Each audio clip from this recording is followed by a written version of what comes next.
Example number 6 very important और बड़ी आसान, ये भी शॉर्ट क्वेश्चन लॉन्ग भी दे सकता है, मर्जी उसी की होती है। तो इसमें सवाल ये है कि आपके पास सोडियम का 0.1 ग्राम ऑफ सोडियम है और 0.1 किलोग्राम ऑफ सिलिकॉन है। कैलकुलेट द ग्राम एटम्स या मोल्स, दोनों के मोल्स कैलकुलेट करने हैं, दोनों के।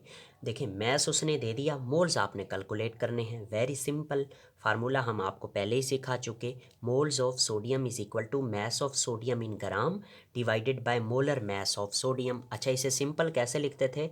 N is equal to small m over capital M, given mass over molar mass. तो आओ फिर देखो, पीरियोडिक टेबल से मोलर मैस कैलकुलेट किया जाता है जो कि 23 ग्राम पर मोल है। और हम सोडियम का, और गिवन मैस कितना है? 0.1 ग्राम डिवाइडेड बाय 23 ग्राम पर मोल। ग्राम ग्राम से कैंसिल, पर मोल ऊपर जाएगा, मोल बन जाएगा। इसको इस पर डिवाइड करेंगे, आंसर आ जाएगा 0.0043। इसको यूँ भी आप लिख सकते हैं 4 इंटू 10⁻³ मतलब राउंड ऑफ करके, तो यूँ भी ठीक है वैसे आंसर। उसके बाद है जनाब मोल्स ऑफ हमने कैलकुलेट करना है सिलिकॉन। तो सिलिकॉन का मैस दिया गया है 0.1 किलोग्राम में। किलोग्राम में हम तो ग्राम में पुट करेंगे ना, तो किलोग्राम को ग्राम में कन्वर्ट करने के लिए इसे 1000 से मल्टीप्लाई करते हैं, तो आंसर आ जाता है 100 ग्राम। तो इसका मोलर मैस होता है 28.08। ये 08 ना भी लिखें तो आंसर सेम ही आएगा, बस 22 is the molar mass of silicon.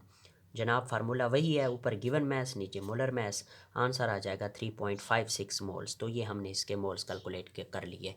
साथ ही मैंने एग्जांपल नंबर 7 को भी पढ़ाया हुआ है, तो वो भी सिमिलर है, मिलती जुलती है। Calculate mass of 10⁻³ moles of magnesium sulphate. उसने मैग्नीशियम सल्फेट के मोल्स दे दिए और कहता है मैस आप कैलकुलेट करें। फार्मूला वही है जो हमने पहले यूज़ किया था। देखें उसको मैंने इस तरह लिखा हुआ है, number of gram formula or moles. Gram atoms नहीं लिखेंगे, ग्राम फार्मूला लिखेंगे, क्योंकि ये एक आयनिक कंपाउंड है। आयनिक कंपाउंड का दूसरा नाम फार्मूला यूनिट भी होता है, तो इसलिए हम फार्मूला लिखेंगे। तो mass of ionic substance divided by formula mass, इधर मोलर मैस भी कह सकते हैं फार्मूला मैस को। बात एक ही है, कंफ्यूज नहीं होना, सिंपल है। N is equal to small m over capital M, ठीक है। तो कैपिटल M स्मॉल m तो उसने खुद ही अच्छा ठीक हो गया। कैलकुलेट क्या करना है? मोल्स कैलकुलेट करने नहीं, मैस कैलकुलेट करने हैं, ये कैलकुलेट करना है। ये भी हमें दिया गया है, ये हम खुद कैलकुलेट किया करते हैं। देखें कैसे कि MgSO4 मैग्नीशियम का मोलर मैस होता है 24 और सल्फ़र का होता है मेरे बेटे 32 और ऑक्सीजन का होता है, एक ऑक्सीजन का 16। तो ये 4 ऑक्सीजन हैं। ऑक्सीजन और सल्फ़र का कैलकुलेट करें तो 96 निकलता है और उसे प्लस कर दें 24, 120 ग्राम पर मोल इसका आंसर आता है। तो मोल्स कितने हैं? 10⁻³ मोल्स, ये मोल्स हैं। तो फार्मूला है N is equal to small m over capital M। Small n की जगह 10⁻³ और m हमने कैलकुलेट करना है, ये हमारा मोलर मैस है। इसको इधर ले जाएं मल्टीप्लाई, तो मैस कैलकुलेट करना है तो इसको इधर ले जाएं तो ये मल्टीप्लाई हो जाएगा, मोल्स पर मोल से कैंसिल हो जाएगा। 120 को 10⁻³ तो इस तरह लिख सकते हैं, इसे इस तरह भी लिख सकते हैं 0.12 gram. This is the mass, okay.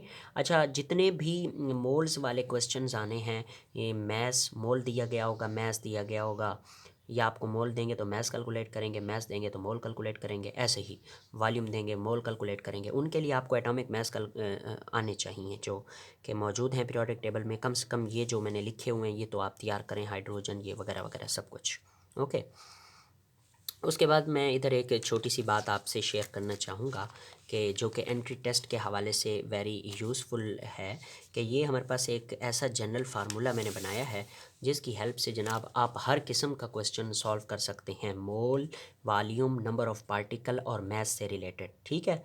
तो आपके पास मोल्स मौजूद हों और आपको कहा जाए कि आपने वॉल्यूम कैलकुलेट करना है, तो आप ऊपर वाला फार्मूला लगाएंगे। अच्छा, इनको समझ आने से पहले ना आप इधर देख लें, स्मॉल n का मतलब है मोल्स, कैपिटल N का मतलब है नंबर ऑफ़ पार्टिकल, वो आइन हो सकते हैं, वो मालिक्यूल हो सकते हैं, वो एटम हो सकते हैं, और Na का मतलब है एवोगेड्रो नंबर, V का मतलब है वॉल्यूम और Vm का मतलब है मोलर वॉल्यूम।